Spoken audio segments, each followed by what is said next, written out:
Ma'am பாசிசம் பத்தி என்னன்னு கேட்டாங்க.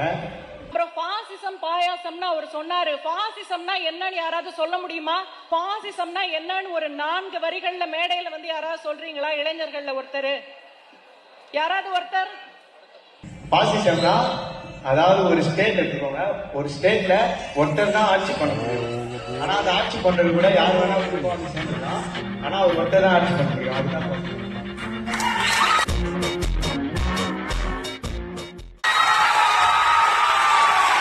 மேம் இன்னொரு கொஸ்டின் கேட்டாங்க.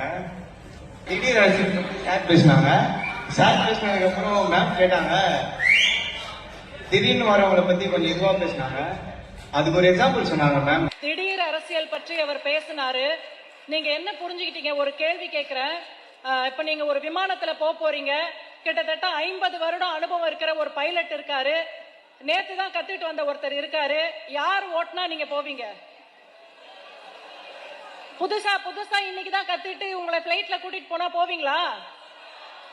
அதுதான் திடீர் அரசியல். இத்தனை நாள் வேற என்னவோ பண்ணிட்டு இருப்பாங்க. இப்ப முதலமைச்சர் ஆசை வந்த உடனே என்ன பண்ணுவாங்க? கூட்டம் கூடன உடனே நான் தான் முதலமைச்சர்னுவாங்க. அதாவது 40 வாட்டி பைலட் ஓட்டுனவரைய வச்சு கம்பேர் பண்ணி பேசினாங்க. இப்ப புதுசா பைலட் வருவதை வச்சு கம்பேர் பண்ணி பேசுறீங்க மேம். ஆனா அது அப்படி இல்லை மேம். புதுசா வரவங்க நம்ம ஏற்கணும்.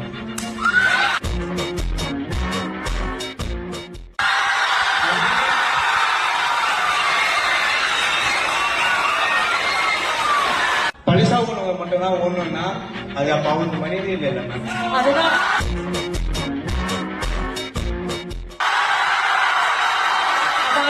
தேங்க்யூ. களத்துல யார் வேண்டும்